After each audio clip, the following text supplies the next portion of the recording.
última semana eu introduzi uma possibilidade de leitura, eu estava bastante preocupado pelo caminho que eu estava tomando e se isso ia dar uma enrascada no Sérgio, né? Quer dizer, no sentido positivo. Então eu estava torcendo para eu poder falar mesmo, para que eu pudesse, eu dei um cheque no texto e eu pudesse tentar ver se é coerente a linha que eu estou adotando como interpretação do texto, e a partir daí propor a gente estar pensando de uma determinada forma. Na outra semana eu vou explicar exatamente o que eu quero dizer com isso que eu acabei de falar. Na outra semana eu dei uma passada geral nos primeiros capítulos e eu vou dar uma passada assim super mais rápida, porque é o alinhamento que eu acho que é importante tomar para a gente então chegar no capítulo 6 e, na verdade, ele não é um capítulo conclusivo, mas ele é um capítulo que vai abrir uma certa possibilidade da gente estar lendo isso daqui. Então, a primeira coisa, no capítulo 1, Paulo fala, ele se chama de apóstolo, né? Capítulo 1, versículo... o capítulo 1, versículo praticamente 1 de Coríntios, ele fala, eu sou apóstolo de Jesus. E eu tinha comentado na última semana que a palavra apóstolo, ela no grego significa enviado. É aquele que é enviado. E essa pessoa enviada não é uma pessoa distinta das demais pessoas. O último mandamento de Jesus é ide e pregai o evangelho.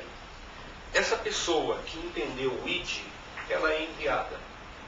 Então, nesse sentido, cada um que entendendo ou ouvindo a fala, ouvindo o chamamento do Senhor para um ide e crendo nesse ide, eu me torno um enviado. Um enviado para quem? Para aqueles que não ouviram a voz. Eu me torno a voz que clama no deserto. Eu me torno aquele enviado para levar as boas novas do Evangelho do Senhor. Paulo, então, se coloca como este enviado. E ele radicaliza esse envio, né? A figura de Paulo no Novo Testamento é aquele que, vendo os demais apóstolos presos em Jerusalém, ele fala, espera aí, está tudo errado, nós somos apóstolos. Mas ele não está lendo no português, e nenhuma transliteração de uma palavra, ele está lendo no grego. Portanto, ele está falando, o que vocês estão parados em Jerusalém? Nós somos enviados. Então, demos-nos ao envio, saiamos. E ele radicaliza isso e sai, vai embora. E aí ele começa a viajar. É essa figura que é apostólica. O apóstolo não é uma hierarquia eclesiástica. O apóstolo não é um chefe da igreja. Pelo contrário, o apóstolo é um cara que junta a malinha dele. Bom, então vou. Porque Jesus falou, ide pregar o evangelho, eu estou sendo enviado nesse ide.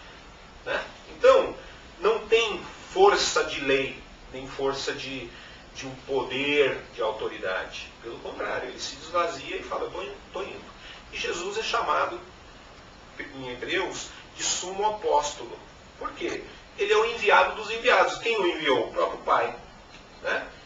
E ele, como o enviado dos enviados, o sumo apóstolo, ele não é chefe de nada. Por quê? Porque ele não criou nenhuma organização e nem instituição. Ele simplesmente foi. Veio. E veio e falou para as pessoas. Em momento algum ele falou, eu sou maior. Pelo contrário, eu sou menor. Né? Então, esse entendimento, porque existem duas palavras. A gente, transliterar significa pegar uma palavra como ela é escrita no original e fazer com que ela tenha a mesma palavra na nossa língua. Isso é uma transliteração. A tradução é quando eu pego uma palavra no original e ponho na outra língua. Como é o caso de Paulo chamado. Essa palavra chamada, obviamente, no grego não é essa palavra, é uma outra palavra qualquer. Agora, quando foi em apóstolo, eles colocaram apóstolo, e parece que ele se intitula, mas ele está simplesmente o enviado, aquele que está indo pregar o evangelho. Eu preciso trazer essa porque vai estar coerente com o texto. Oi. Duas coisas. Primeiro, como que está escrito lá? É indo pregar o evangelho? Ide e pregar. Ide e pregar? É um mandamento. Então, porque o Ed algumas vezes já falou que indo, assim, no sentido de não, bom, para tudo que você está fazendo, vai lá e prega o evangelho. Mas no seu caminho, pregue o Evangelho. Quer dizer, no que você está fazendo, trabalhando, enfim, fazendo suas coisas, pregar o Evangelho. Por isso que eu digo que Paulo radicalizou. Paulo não simplesmente em andando ou em vivendo, ele pregava o Evangelho. Ele radicalizou no sentido, é para ir? Então eu vou mudar minha vida. Então, nesse sentido que ele radicaliza. E aqui, não necessariamente você precisa radicalizar. Ou seja, você é um enviado aonde você está, à medida que você entendeu o id, e nesse indo, você se torna aquele recurso divino, ou aquele enviado divino, ou aquele homem que, em meio da tua vida natural, está entendendo o lance apostólico de envio. Não é simplesmente um cara sacado do grupo e elevado ao grupo para fazer um trabalho pessoal. É um cara qualquer. Não é um título. Não é um título. Não é. É um verbo. Verbo não. Não é um verbo, é um enviar. Mas aqui apóstolo é enviado. Certo? Então, seria aquele, não sei se mito dos 12, de casta, de diferenciados, é um entendimento que deu uma conotação eu entendo maior. assim, porque os 12 eram necessários enquanto momento de Jesus, mas eles são como uma primícia de uma colheita. Você tem todo o trigal e você saca a primícia para mostrar como é o demais. Mas esses daqui só servem como exemplo. E aí está dentro daquela ideia que a gente chegou até aquela discussão, fala, poxa, o que Paulo está fazendo? Está exemplificando. Então, esses 12, eles servem de exemplo para o todo. De um espírito de envio. Mas Jesus tomou 12 e falou, agora vocês se multipliquem. E de fazer discípulos desse envio. Né? E de sentir enviado a essa proclamação do Evangelho, da Boa Nova da Salvação. Aonde? No indo. Você vai indo e vai sendo enviado, e vai falando, e vai vivendo, e vai sendo, e vai levando o Evangelho. Né? Então não tem, nesse sentido, não desmistifica, desmitologiza, né? Tira o mito de que eram os 12. Não, os 12 foram especiais, nesse sentido de que eles receberam o ensinamento direto de Jesus. Mas eles não receberam para se tornar especiais, mas para se tornar exemplos dos demais. Por isso que Paulo falou, o que vocês estão fazendo em Jerusalém? Vamos embora. Nosso negócio é o mundo, ir de pregar o Evangelho na Jerusalém, na Judéia, Samaria, até os confins do mundo. Então vamos fazer esse negócio funcionar. Né? Nesse sentido, que é a primeira. A segunda é que ele escreve a igreja, e é um segundo momento. Nós entendemos a igreja como instituição, né? Como organização. E eu, semana passada, falei o que é o sentido de igreja. Igreja é uma palavra também grega que significa eclésia. Na verdade, a palavra eclésia foi traduzida como igreja.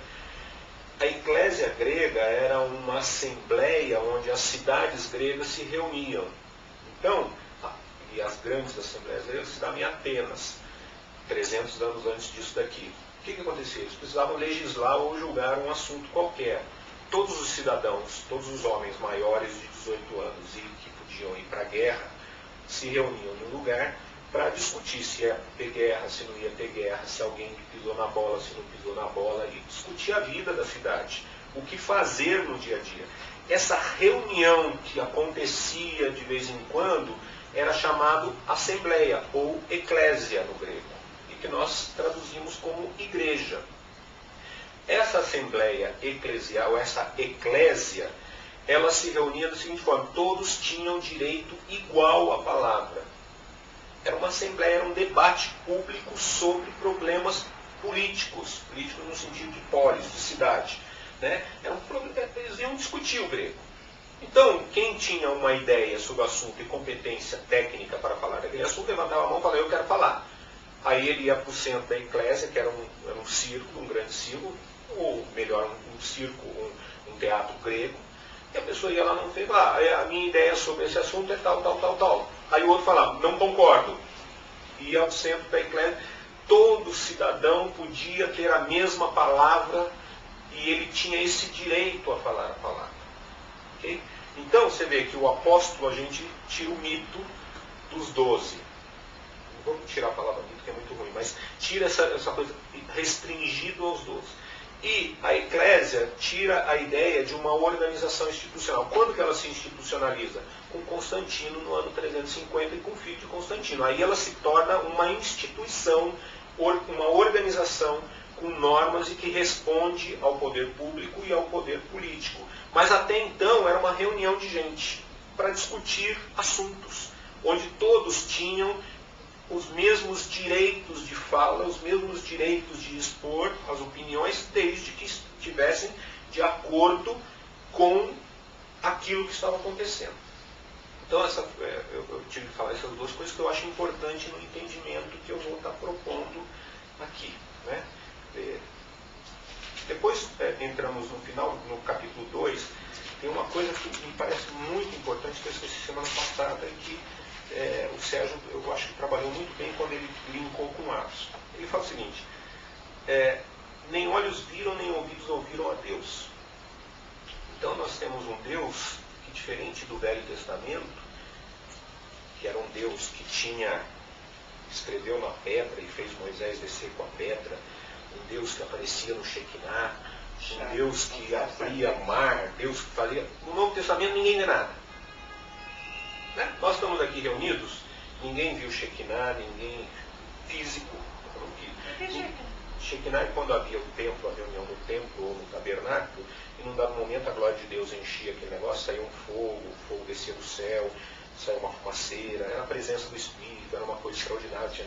As pessoas ficavam, né, puxa, Deus reconheceu o sacrifício, e era uma coisa extraordinária. Ou abria o mar, ou parava os astros, destruía a cidade. No Novo Testamento, nem olhos viram, nem ouvidos ouviram. Há uma mudança, é um Deus que não se dá ao conhecimento humano. Ele é um Deus que nós agora ficamos muito mais dependentes de uma revelação. Nós agora não temos nenhum acesso a nada extraordinário de Deus, a não ser fé. O justo vive por fé agora. Nós cremos, nós estamos aqui reunidos, porque a gente crê em Deus, e crê que existe um homem chamado Jesus Cristo, e cremos que ele nasceu da Virgem, que morreu e que ressuscitou. Mas se alguém perguntar, prova que o homem existiu, nós não temos uma prova. E prova a existência de Deus, os teólogos estão há 2000 anos tentando provar qualquer coisa, ninguém prova nada. Então, esse texto mostra exatamente a limitação que nós temos. Nós vivemos de fé. Paulo dá um break e fala, olha moçada, vamos cair na real. Nós não estamos mais na lei, nós não estamos mais com os profetas, nem com Moisés. Nós estamos em Jesus Cristo. Portanto, nós temos a única coisa, fé. Se tentar escapar da fé, nós não temos saída. E ele termina com uma declaração, nós porém temos a mente de Cristo. Isso é muito importante. Ele não coloca no singular. Eu tenho a mente de Cristo porque eu sou apóstolo. Não. Ele está olhando para a Assembleia, ele está olhando para a Eclésia. E ele fala, moçada, nós temos a mente de Cristo. Nós, porém, temos a mente de Cristo. Ou seja, o Pentecostes, descida do Espírito, é para a igreja. Portanto, todos nós temos uma porção do Espírito e, portanto, todos nós temos essa possibilidade de acesso a uma mente de Cristo, a um pensar como Cristo. Ok? Então só estamos passando ponto a ponto. Aí ele entra na briga, volta à briga do... uns diz que são de Cefas, outro de Apolo, outro de Paulo, outro de Cristo, a igreja está dividida. Vamos parar com isso. Uma coisa é a semente, o plantio, a árvore, e a semente tem um segredo interno dela que faz germinar e virar uma árvore, e ninguém domina esse processo. Isso quer dizer que a nossa salvação depende de Deus. Ninguém ali pode fazer nada para ser salvo e nada para ir para o inferno. Isso é obra exclusiva e pura de Deus. É a semente. Semente é a palavra de Deus, ninguém se mete com esse negócio. Okay? Porque isso é exclusivo. Mas existe um edifício. O edifício não. Somos chamados a sermos cooperadores dessa obra. Ele cria dois registros diferentes. Um registro que é a exclusividade da ação de Deus versus algo que nós somos chamados a sermos cooperadores. Um é, nem ouvidos ouviram, nem olhos viram. Outro é, nós temos a mente de Cristo. Uma coisa é a salvação, outra coisa é a eclésia. criou-se uma tensão. Mas todos nós estamos dentro da eclésia, todos nós somos chamados a um edifício, todos nós somos chamados nesse envio, todos nós somos colocados por Deus aqui. Mas nenhum de nós pode promover salvação de nada. Não podemos dizer sobre a minha salvação nem a salvação de ninguém, porque isso é semente, isso é Deus. O que nós podemos fazer é vivermos dentro desse edifício como pedras e sermos cooperadores nessa obra, né? Então, só estou passando passo a passo. No capítulo 4, então, ele dá aquela bronca na moçada, fala: vocês são apóstolos? Muito bem. Eu já sofri isso, sofri aquilo. Vocês ficam no bem bom das suas casas e na riqueza dos seus luxos, mas eu é que realmente sou apóstolo. Aí ele chama para ele a radicalização. Enquanto você acha que está tudo bem, se chama apóstolo, eu é que estou tomando ferro lá na ponta, porque eu radicalizei o envio. Eu fui mesmo. Vocês não foram, eu fui. Então você quer se chamar de apóstolo? Seja como eu sou, né? E não é um ato moral, é um ato de radicalização de fé. Então, ser enviado é ser, entre aspas, martirizado nesse processo. Sofrer na carne as consequências que o tempo e o espaço próprio chamam. Aí no capítulo 5, tudo isso estão preparando um grande problema que a gente vai enfrentar, e Paulo está também preparando, no meu ponto de vista, um grande problema que ele está enfrentando na igreja. Ele começa o capítulo 5, nós já lemos semana passada, vou passar rápido, mas ele diz o seguinte: geralmente se ouve que há entre vós imoralidade. Imoralidade tal, como nem mesmo entre os gentios, isto é, haver quem se atreva a possuir a mulher do seu próprio pai. Paulo, então, chama a igreja, que é a assembleia, e chama a mente de Cristo, e diz: ninguém ouviu e ninguém viu Deus, mas nós temos a mente de Cristo, e nós estamos em assembleia, e todos nós somos enviados, e nós temos um grande problema para resolver. Semana passada, por isso que eu estava preocupado com o Sérgio, porque eu joguei uma coisa. Falei: Paulo não faz menção a nenhum texto bíblico para respaldar a opinião dele a respeito disso que ele está chamando de moralidade. Podemos dizer, mas ele está escrevendo a Bíblia. Não, ele não está escrevendo a Bíblia. Nós é que dizemos que Paulo escreveu a Bíblia. Porque Paulo, quando ele estava escrevendo essa carta, ele estava escrevendo uma carta. É como se daqui a 2000 anos alguém pegar esse filme e falar: o Marcos escreveu mais um capítulo da Bíblia. Eu falo: não estou escrevendo a Bíblia. Não tenho autoridade para isso. Eu só estou conversando com vocês.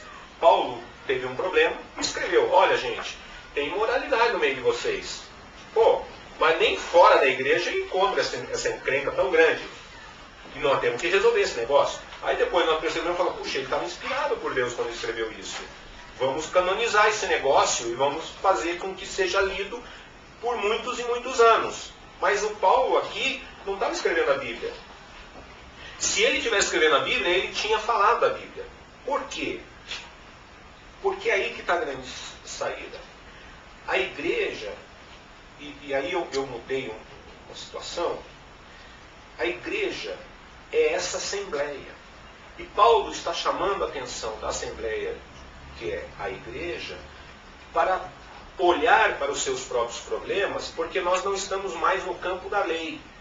Não estamos mais no campo da obediência. Porque se Paulo estivesse na lei, ele diria assim: está escrito, não adulterarás, mas entre vós há adultério. Portanto, pegue esse cara e ponha no fogo. Se ele estivesse no âmbito da lei e não da graça, ele tinha chamado a lei e tinha chamado o direito legal para julgar e ajuizar aqueles caras e mandá-los para o fogo. Mas como não está no âmbito da lei e está no âmbito da graça, quem está falando aqui é Paulo. Eu estou julgando essa situação, diz Paulo. Ele está, a partir do versículo 2, ele fala: eu julgo que esse cara está agindo errado. Por que Paulo está julgando? Porque não tem lei para julgar essa situação. Porque a lei morreu em Cristo. E nós estamos vivendo na graça. E Paulo não está chamando a salvação ou a morte do cara, porque a semente não é assunto eclesiástico. O assunto eclesiástico é o edifício, e não a semente. A semente é assunto de Deus.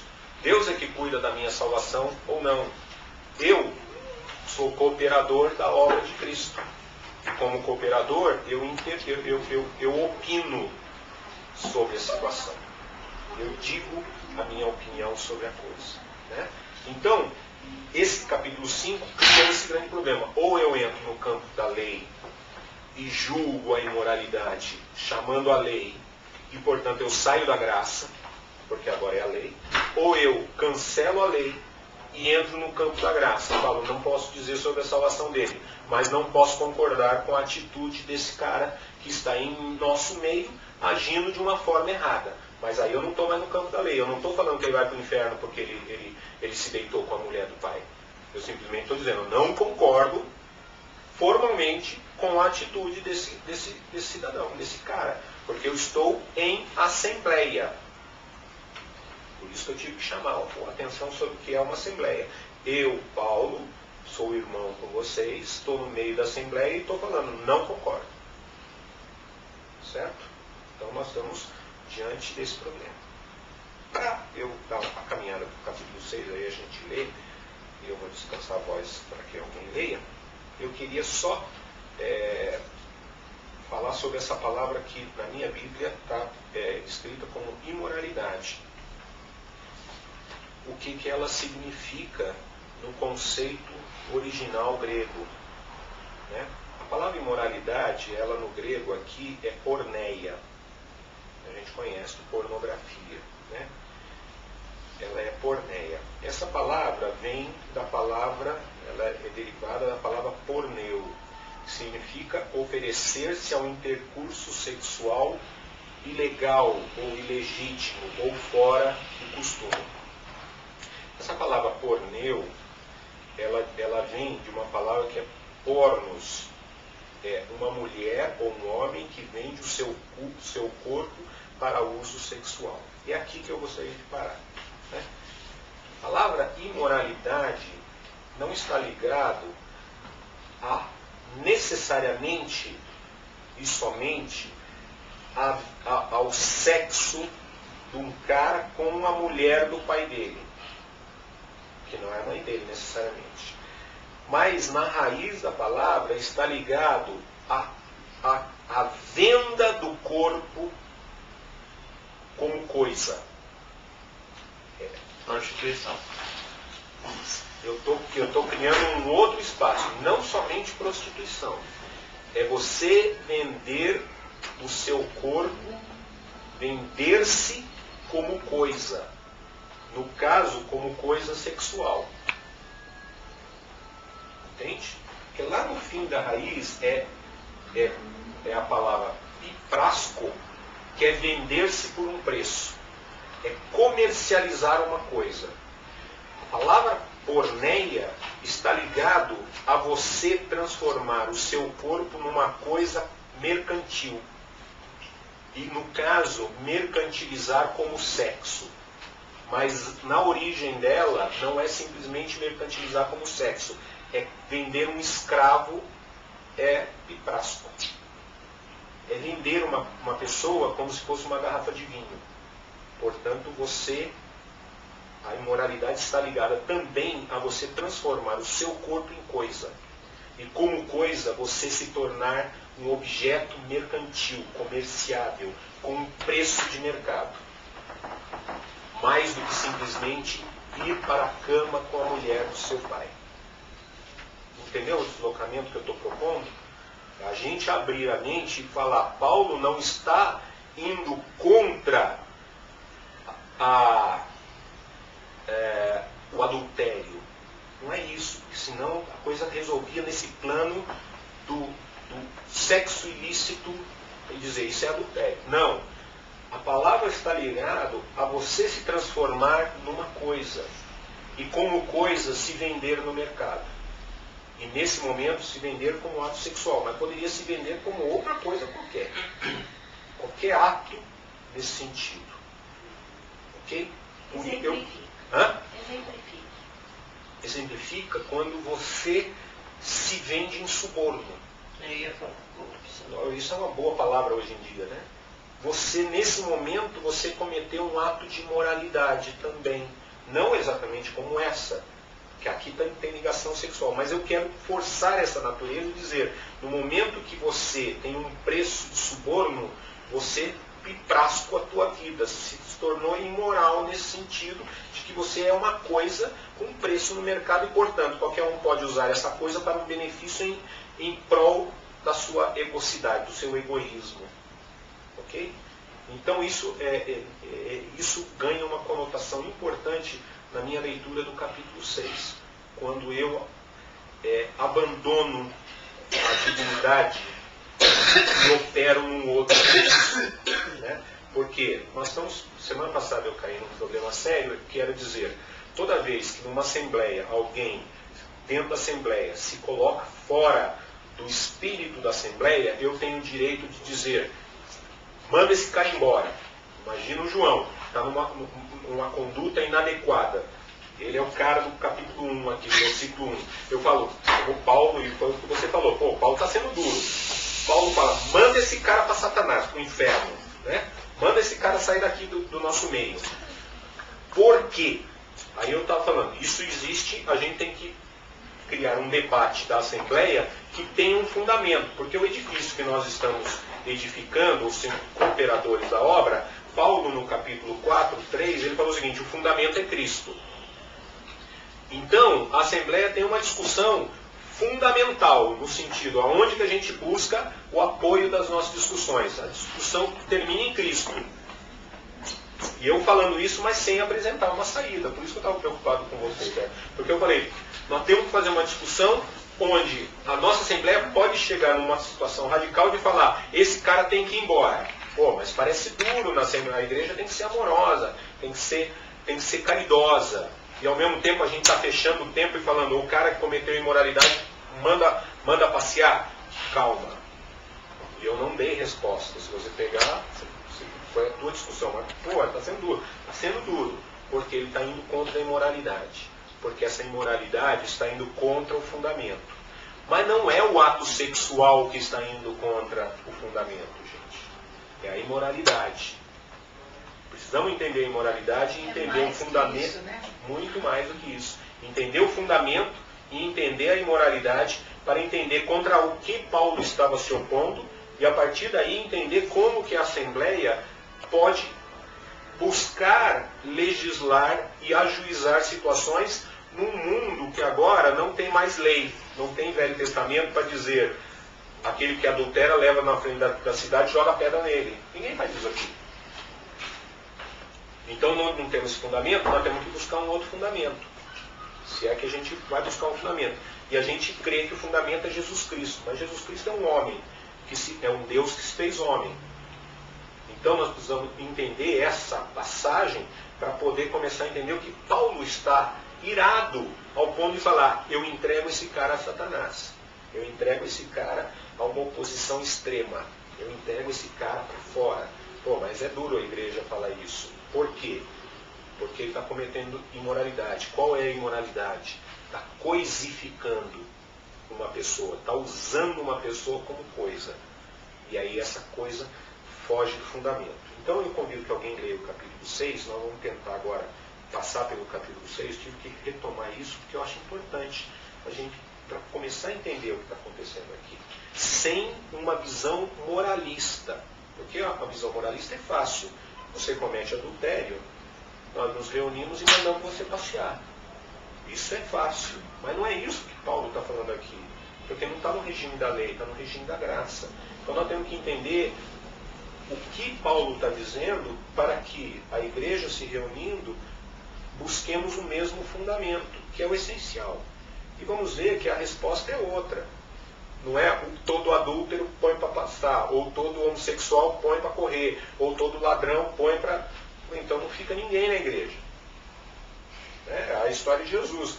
Alguém que não pecou joga a primeira pedra. Eu não jogo, mas então não fico na igreja. Porque não...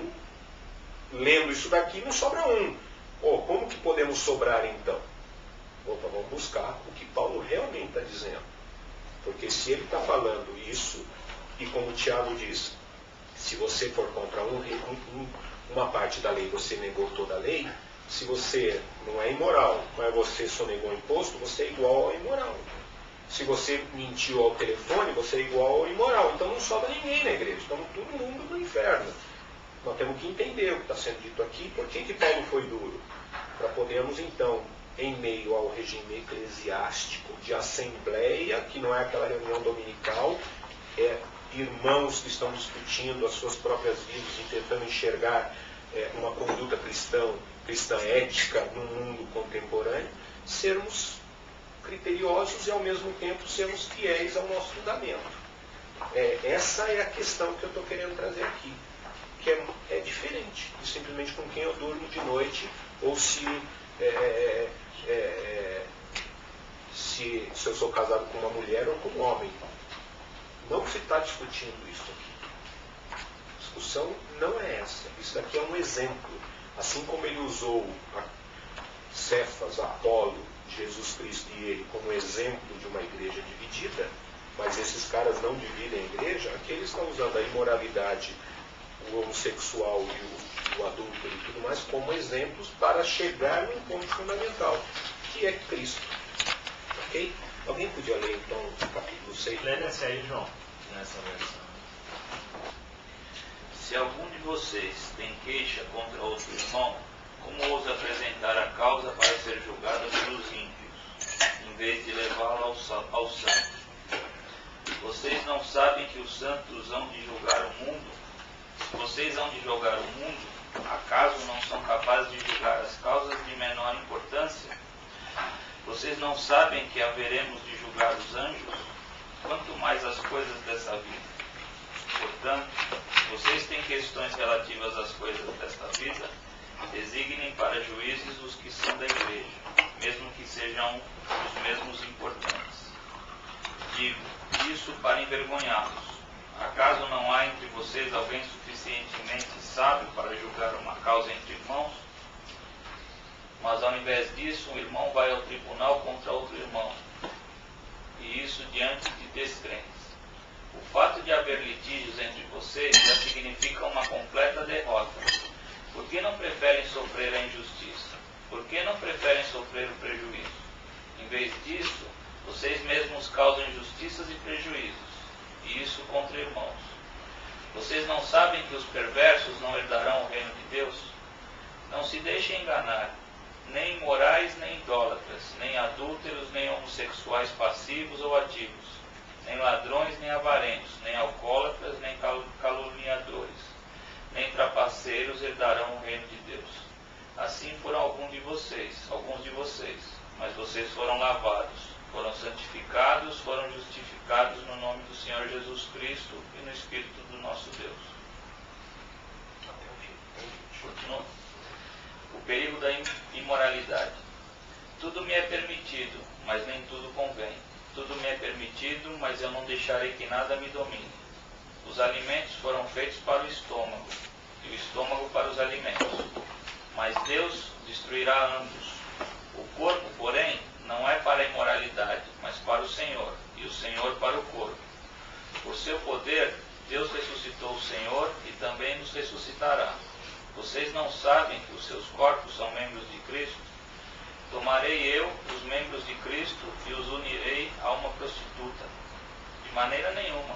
Vocês não sabem que aquele que se une a uma prostituta é um corpo com ela?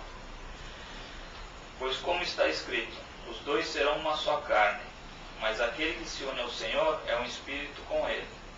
Fujam da imoralidade sexual. Todos os outros pecados que alguém comete fora do corpo, os comete. Mas quem peca sexualmente, peca contra o seu próprio corpo. Acaso não sabem que o corpo de vocês é santuário do Espírito Santo, que habita em vocês, que lhes foi dado por Deus e que vocês não são de si mesmos? Vocês foram comprados por alto preço, portanto glorifiquem a Deus com seu próprio corpo. Legal. Entenderam por que eu me compliquei? Porque esse texto continua do capítulo 5 e ele começa a responder as principais questões aqui. A primeira parte, ele fala exatamente da Assembleia. Nós vamos entrar um pouquinho em algumas palavras, mas exatamente o que ele está falando é isso. Gente, vocês estão com problema? Vocês são igreja. E vocês como igreja, ele está falando aos Coríntios. Uma coisa que eu não falei semana passada, da outra semana, não falei agora. Corinto era uma cidade a meio caminho entre Esparta e Atenas. É como se fosse entre Florianópolis e São Paulo, tem Curitiba. Esparta e Atenas eram as duas grandes representantes do pensamento grego antigo. Portanto, eles sabiam o que era uma assembleia.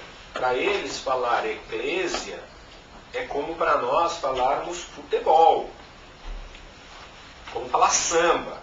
Não preciso explicar o que é samba para qualquer um de nós aqui. Talvez para um cara lá da Mongólia, ou do Japão, ou sei lá, de outro lugar do mundo, eu preciso explicar o que é esse aspecto cultural e social do samba no Brasil, que ritmo é esse, da onde vem. Para nós simplesmente falar, puxa, eu não gosto de samba. Se eu falar isso, todo mundo entende. Quando Paulo chama, olha, a igreja que está em Corinto, opa, caiu a ficha, eu já entendi, já sei que você está me chamando. Agora ele fala aqui para mim, estou assustado de entender que vocês são a igreja, e como igreja, vocês não julgam e não legislam sobre os problemas que estão acontecendo entre vocês. Vocês têm que ir para fora, buscar um outro cara para julgar o que tem de vocês. Isso é um absurdo. Veja, numa concepção cultural como aquela, é um absurdo. Então Paulo começa com profunda indignação. Primeiro ele se indigna contra a porneia.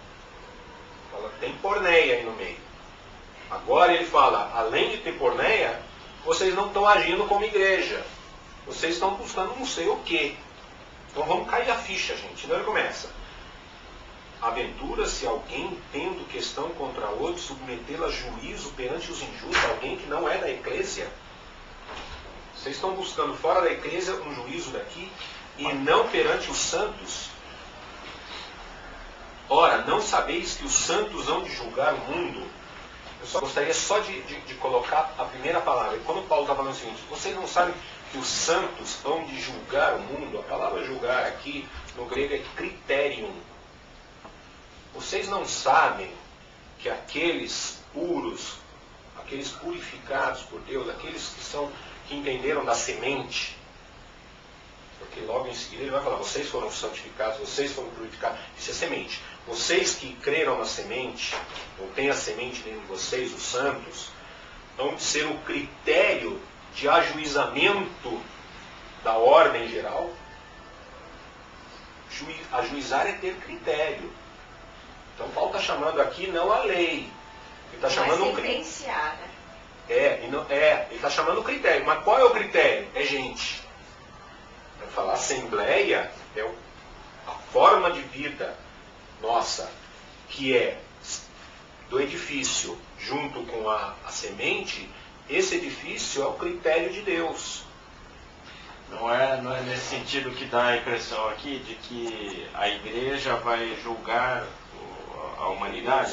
Assim é que tem sido interpretado. Aí eu vou sentar no tribunal divino e vou falar culpado, inocente. Não, por isso que eu estou batendo. Deus vai olhar assim, você é o meu critério. Agora eu quero ver como a Mônica andou. Você é o padrão. Agora eu olho para a Mônica e falo, poxa Mônica, você viveu no mesmo contexto que o Dudu. E ele é o meu critério. Tá. E ele então ajuiza. Mas ele não está ainda ajuizando pessoas, porque ninguém pode ajuizar pessoas, porque isso é semente. Ele está ajuizando o mundo, que é diferente de gente. O mundo é uma ordem estabelecida. Cosmos é uma ordem. É a forma com que se ordena a vida. Então, a forma com que eu ordeno a minha vida vai ser o critério de julgar a ordem geral. Se eu estou sendo um cara que ando conforme o fundamento, esse é o critério divino para julgar o outro que anda. O outro não. A outra forma de andar sem fundamento. Não é um juízo de um grande tribunal. Você é o critério. O critério de Deus. Então, mas aqui tá diferente do que você está falando. Não, eu só estou tentando trazer uma tradução que nos permita imaginar que nós não vamos ficar apontando o dedo no nariz dos outros e dizer é o id apostólico que está no jogo. Enquanto você está indo, enquanto você está andando, você é critério.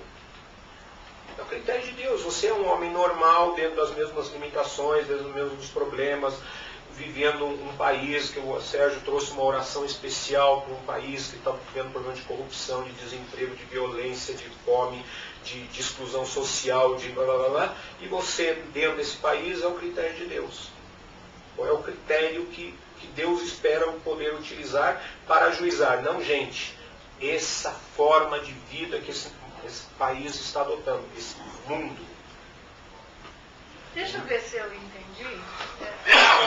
Ou eu pensei num passo além, que é o seguinte: o meu critério de vida não é minha cabeça, é a coluna. E o critério que o mundo vive é na cabeça do pessoal. Seria mais ou menos isso? Nós temos a mente de Cristo. Ou seja, deveríamos ter a mente de Cristo. Paulo está chamando a atenção, falando, vocês é que deveriam ser esse critério. Porque, olha, nem ouvidos ouviram, nem olhos viram. Mas nós temos a mente de Cristo. Vocês se lembram disso? Ah, lembro. Vocês sabem que uma coisa é a semente, outra coisa é o edifício. Nós somos chamados a edificar. Vocês se lembram disso? Lembro. Vocês se lembram que vocês são a Assembleia? Lembro.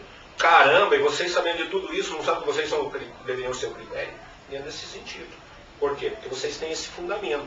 E os demais não têm o fundamento. E vocês que têm fundamento estão buscando em quem não tem o fundamento para julgar os assuntos. Sejam criteriosos. O critério final, né, como coluna, está baseado no fundamento. Mas não é ficar reunindo como ajuizador, esse vai para o inferno, esse vai para o céu, esse vai para... Não, o critério é estrutura de vida. Não, é como a minha vida é fundada. Não, eu digo assim, quando eu leio isso aqui, eu entendo assim, que no dia do julgamento lá, depois que todo mundo morrer e tal, a igreja vai julgar o mundo. Não, mas ele não está chamando juízo final aqui, ele está falando que houve imoralidade no meio da igreja, ele está falando, me surpreende que em vez de vocês discutirem imoralidade, você está buscando lá fora. Você não sabe que você é o critério de Deus para julgar essas coisas? Hoje? Não é por vir. Não é por vir, não tem por vir nenhum, não tem dia final, juízo. Até que a gente ouviu várias vezes essa interpretação de que nós seríamos o tribunal que ia julgar os ímpios, né? Isso, o ímpio como o mundo exterior. E eu estou falando, mundo não é o mundo exterior, o mundo é como eu organizo a minha cabeça. Agora, eu tenho, para julgar as organizações dos meus cosmos, eu tenho um critério, que é um fundamento, que é fundado no fundamento último, que chama Jesus Cristo. Vocês não sabem que tem que ter esse critério para poder ajuizar sobre a falta de critério? Essa que eu sou mundo, eu não consegui. Talvez se eu fosse para casa, passasse 3 semanas meditando, quem sabe? É que mundo... Ou a gente para aqui, eu me explico mais um pouquinho. Isso. A palavra mundo a palavra mundo na Bíblia, ela é a palavra grega que é cosmos. E essa palavra cosmos significa ordem geral das coisas. Então, o universo é um cosmos. Por quê? Porque os planetas giram em torno do Sol. Isso é uma ordem que a gente enxerga no universo.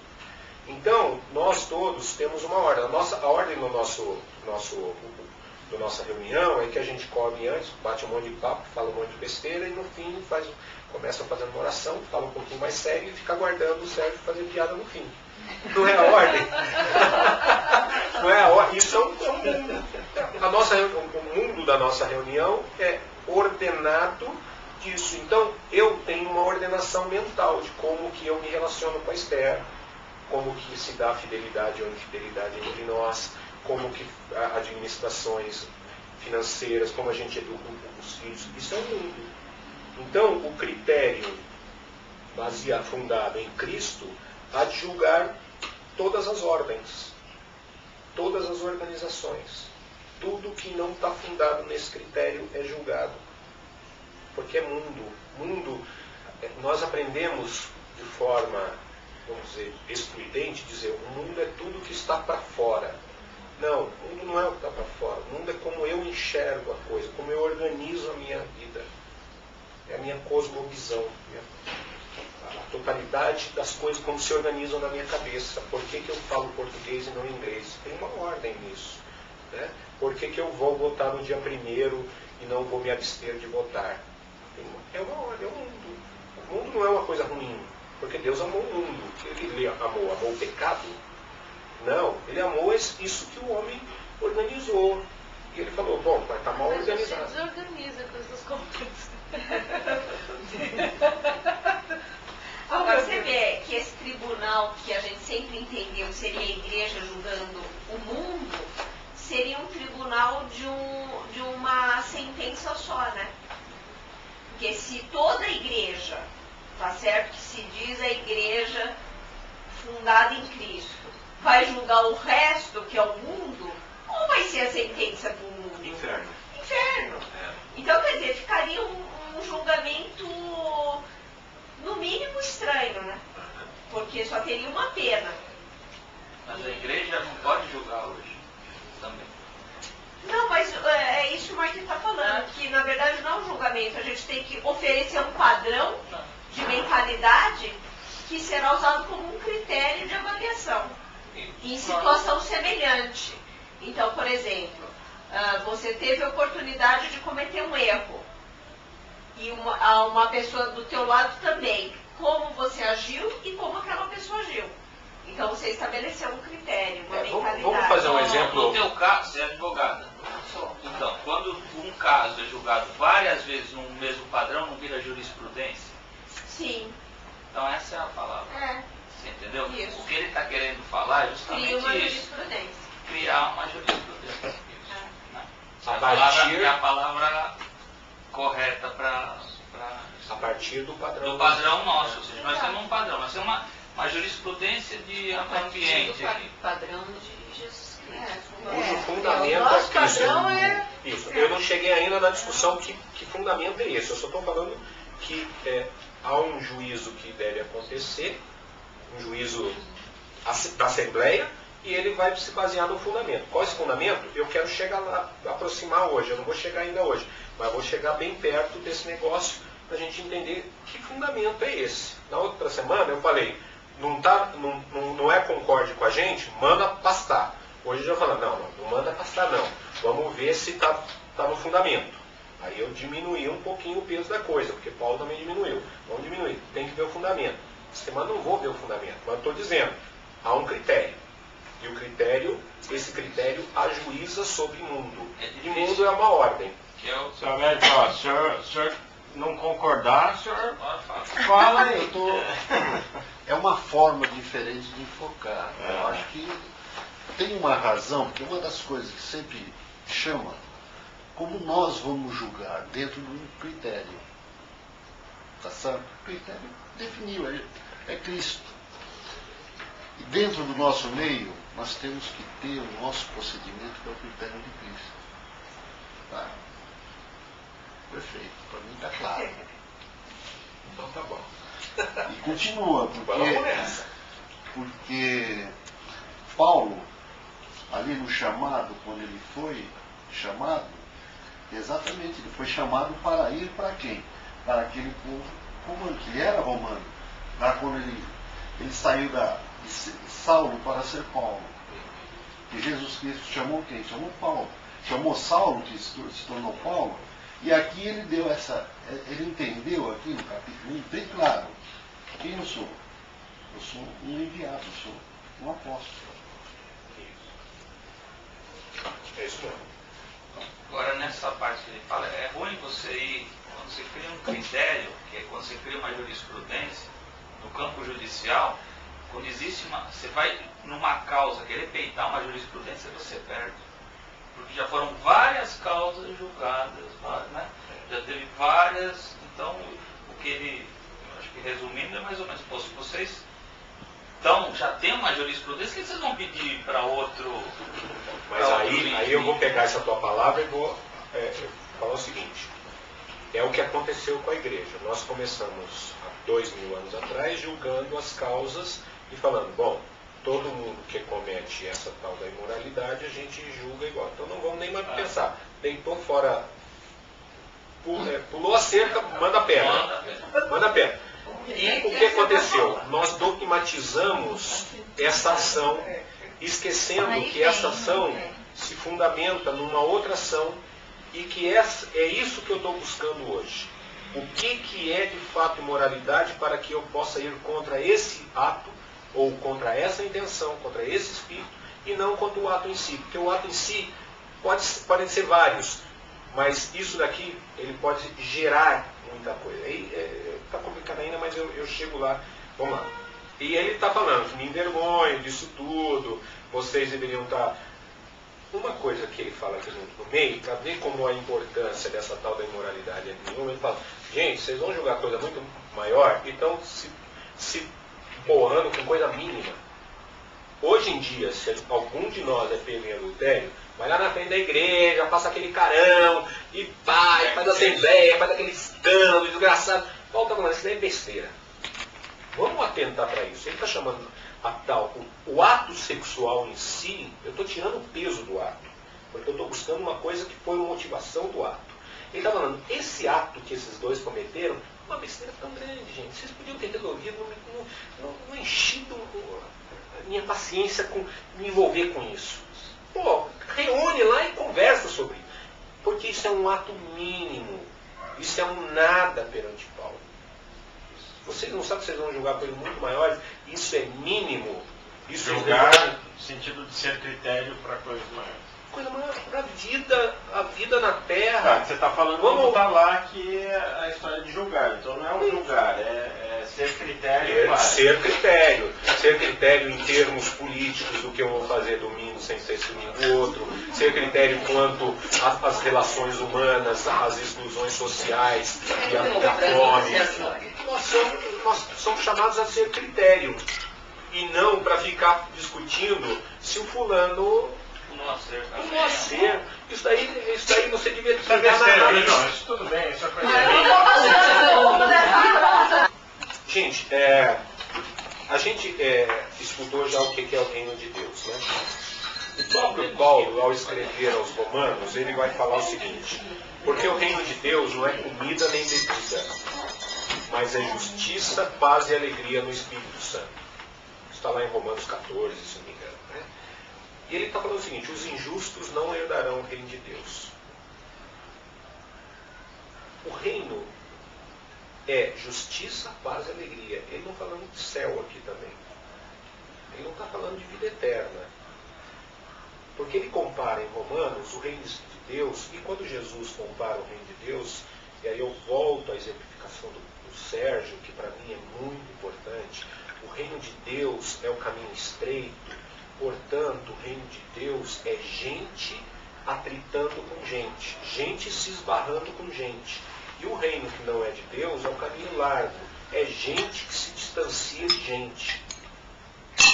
Então, o injusto não herdará essa possibilidade de relacionamentos. Assembleia é relacionamento. Nós estamos falando aqui nos relacionarmos. É ouvirmos opinião e falar, eu não concordo. Ouvir opinião e falar, puxa, me ajudou em algumas coisas. Por quê? Porque eu não estou falando a palavra de Deus, gente. Estou falando a minha interpretação de um texto que eu creio inspirado profundamente por Deus. Então, se alguém falar, eu não concordo, beleza. Você ouviu uma opinião. E o injusto, e aí eu estou batendo, o injusto não herdará o reino de Deus.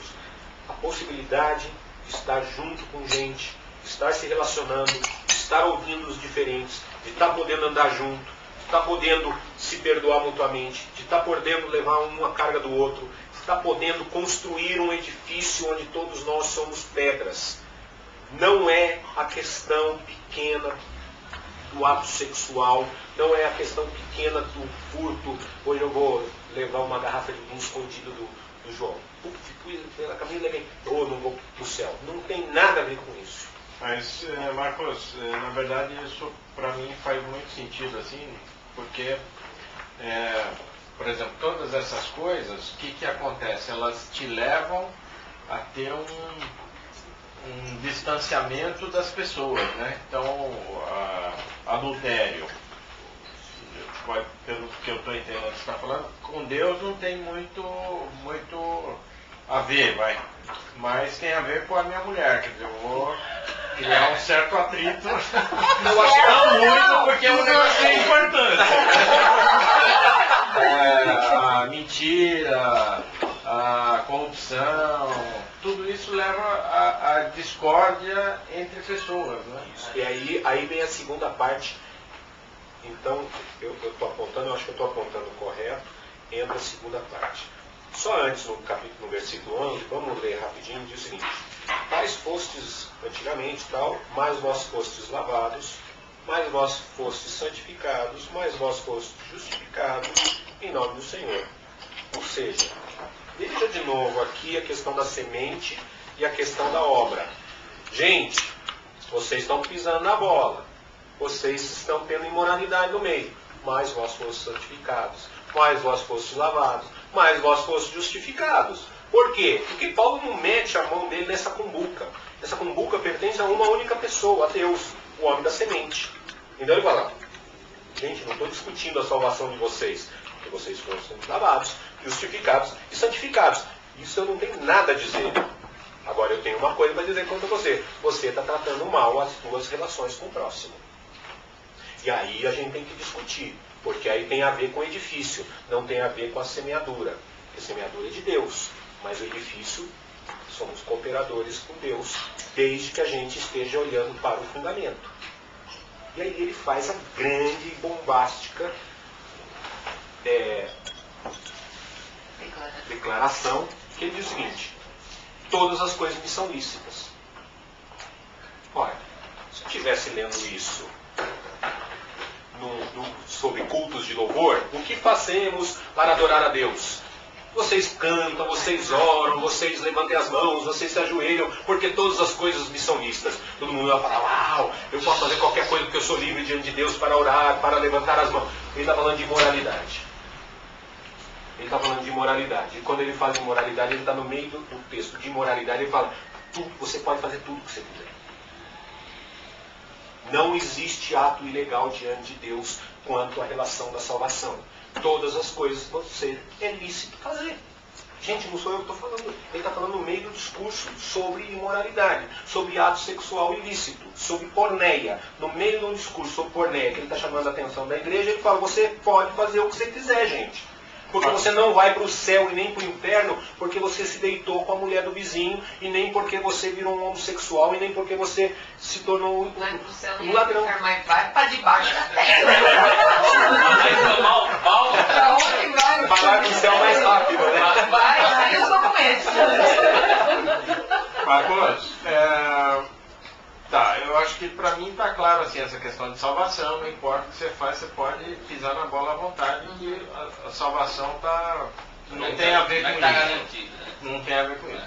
Agora, e que essas coisas vão prejudicar a sua convivência em sociedade, vamos colocar assim. Mas e Deus, assim, pelo que eu sinto, Deus também não gosta, Claro. Mas ninguém está falando aqui que Deus está feliz com essa história. Por quê? Porque ainda, embora nós estejamos num edifício que nós somos cooperadores, nós temos que olhar para o fundamento. Por isso que a semana passada eu fiquei falando o tempo todo: vamos olhar para o fundamento. Não é simplesmente todas as coisas me são lícitas, mas aí ele fala: mas nem todas convêm. Opa, existe uma conveniência. Conveniência do quê? Do edifício, portanto do fundamento. Então eu posso fazer tudo. Por quê? Porque não existe lei. Não existe mais lei. Jesus pegou na cruz e falou: está consumado, acabou a lei. Agora eu tenho permissão, porque não existe lei. É aquilo que a gente discutiu com a Mônica. Eu não adultero, não é mais porque a lei diz que se eu adulterar eu vou para o inferno. Porque isso não existe. Então por que então agora que eu não adultero? Porque existe uma conveniência. E é a conveniência que eu estou buscando. Que conveniência é essa? Porque eu tenho permissão. Agora eu não tenho conveniência nessa permissão. É diferente, olha, está fazendo uma mudança de registro entre você viver diante de Deus porque você obedece a Deus, aí Cristo morre e fala, esquece viver diante de Deus porque você obedece a Deus. Porque agora não tem mais ao que obedecer. Paulo não está chamando nenhum texto bíblico aqui. Portanto, não existe nada a obedecer. Mas existe uma conveniência. Existe um outro registro que eu preciso chamar, que é o que eu estou chamando de fundamento Cristo, o qual me torna conveniente dentro desse edifício. E perante, não é mais obediência. E não, o que eu quero dizer é o seguinte, não só perante o edifício, mas também perante Deus. Sim, porque o fundamento é Jesus Cristo. Quando eu falo Jesus Cristo, eu falo um homem, Jesus e um Deus, que é a mesma pessoa. Então é uma conveniência diante de Jesus Cristo. Mas sob Jesus Cristo é uma igreja. O que me vem na cabeça, até foi um sermão lá do Ed, de José do Egito, né? Que aí a mulher do cara lá foi pra cima dele. Aí ele não só falou da relação dele com o marido lá, quer dizer, como eu poderia pecar com um cara que é meu amigo, mas também perante Deus, né? Quer dizer, tem essas duas vias aí, né? Agora eu te pergunto, só antes de você falar, Sérgio, que lei que José respeitava? Do Antigo Testamento. Nenhuma, porque não existia lei. Moisés só vinha 400 anos depois. Portanto, não existia não adulterarás. Faltou casal. Não, mas é importante isso. José é filho de Jacó. José é que trouxe o povo para o Egito. Antes de estar no Egito, não nasceu Moisés. Moisés vem 400 anos depois. 450 anos depois veio a lei, que diz não adulterarás. José não agiu por obediência, porque não tinha lei. Moisés agia por obediência. José, Abraão, Isaac, Jacó e Noé não tinham lei. Portanto, eles obedeciam num outro registro. É esse registro que eu estou buscando aqui. Que registro é esse? Que fundamento é esse que eles estavam antevendo e que agiam de acordo com esse, que não é lei? Porque não tinha. Olha, não pode ficar com a mulher do teu patrão. Senão Abraão era o maior do tempo. Não tinha lei. Se não tinha lei, não tinha obediência. Nós estamos na mesma situação. Acabou a lei. Todas as coisas são listas. Mas não convém, hein? A mulher do chefe. Creio que o critério está muito mais no âmbito da dominação do que no homossexual. Se eu tenho um casal que está diante de mim, imagina um casal homossexual, vivem amorosamente bem. Existe um outro critério, um outro casal hétero se matando, eu falo, esse segundo casal é pior do que o primeiro. Porque aqui tem tirania e ali não. Embora eu não concorde com aquele grupo. Só o outro me traz muito mais repulsa do que o primeiro. O eu não concordo. E esse eu sou contra. Eu enxergar, não estou dizendo. Né? Porque se eu for julgar com esse critério de lei rígido, como a gente falou da outra semana, nós vamos ter que julgar com outros critérios muito rígidos que podemos todos não os sobrar. outros pecados, né? Que não, todos os outros pecados.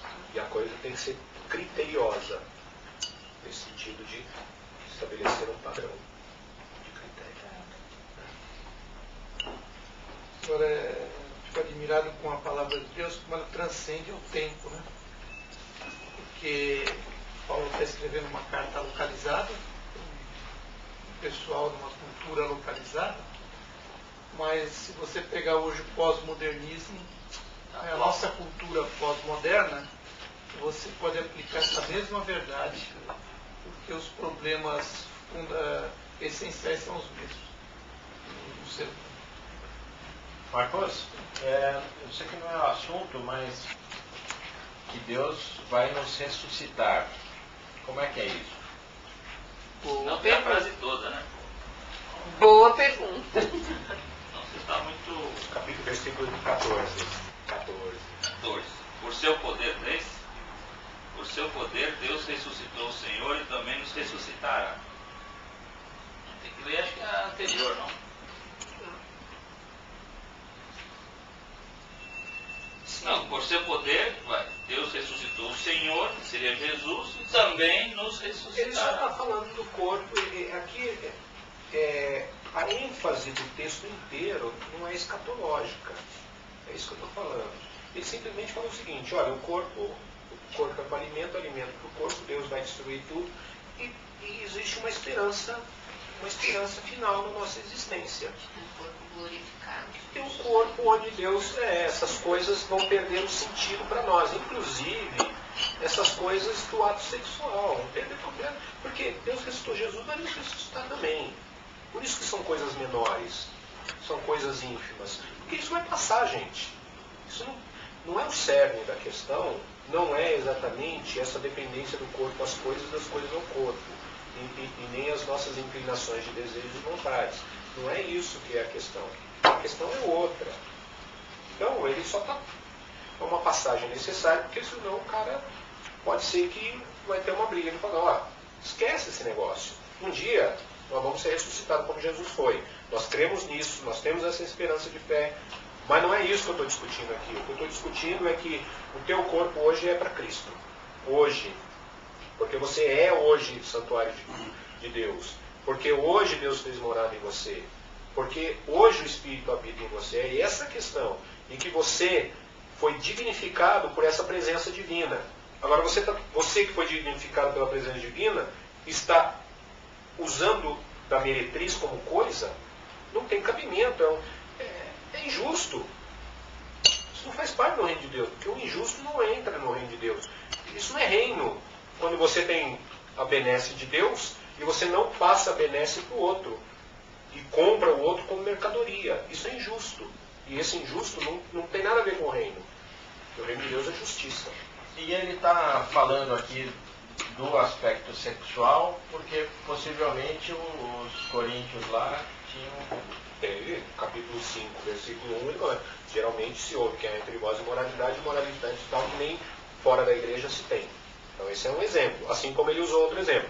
Uns dizem, eu sou de Cefas, outro de Apolo, outro de Paulo, outro... Por acaso está o corpo de Cristo repartido? É um outro exemplo. Está partindo de exemplos, mas o que ele está buscando, o exemplo é exemplo, para facilitar a discussão.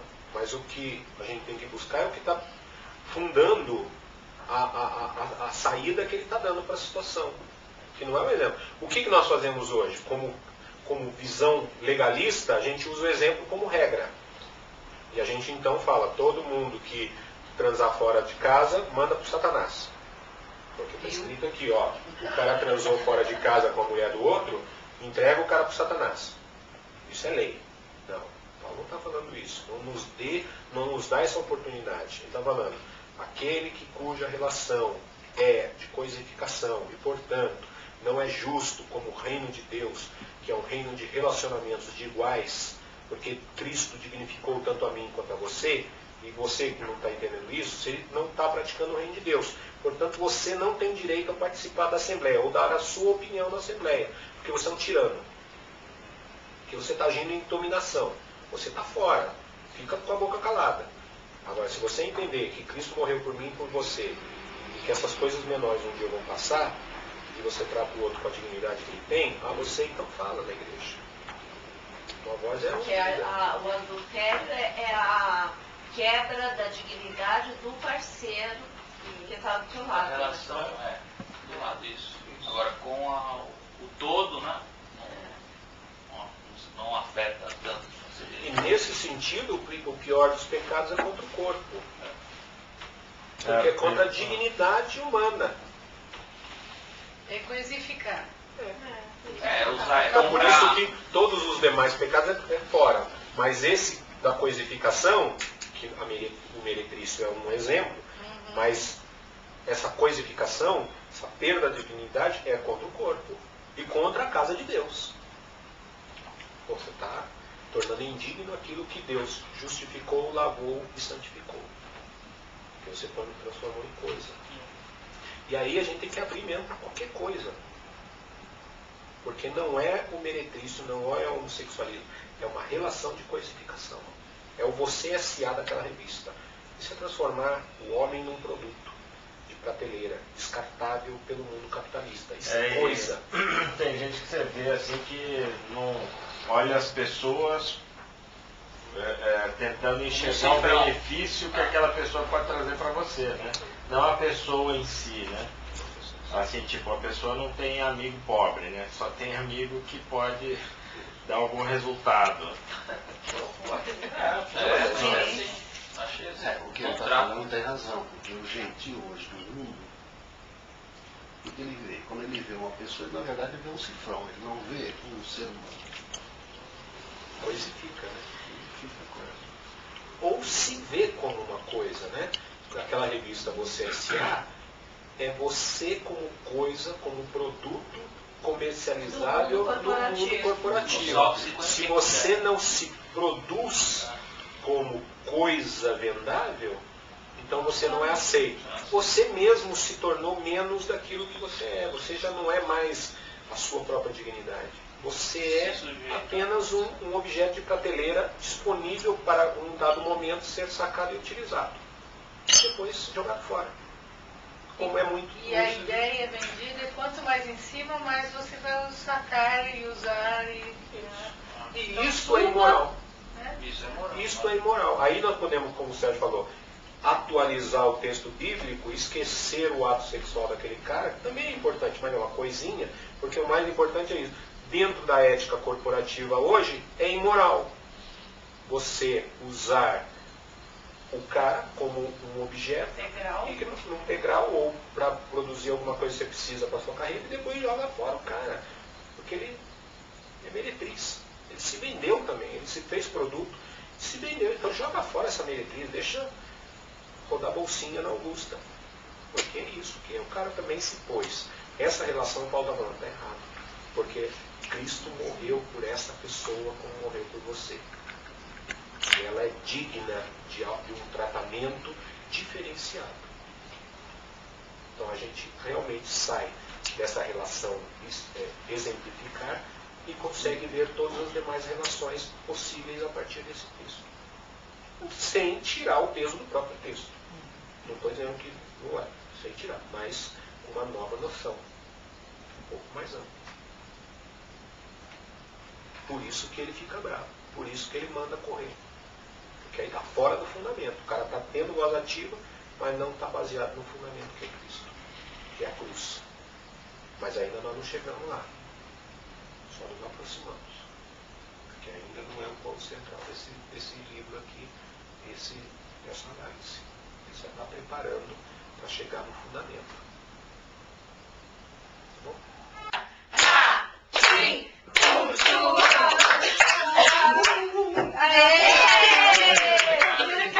Ai, mãe, peraí. Vai lá! Um beijo no pai! Dá um beijo no pai! Vai lá, rapaz, Já que pegou!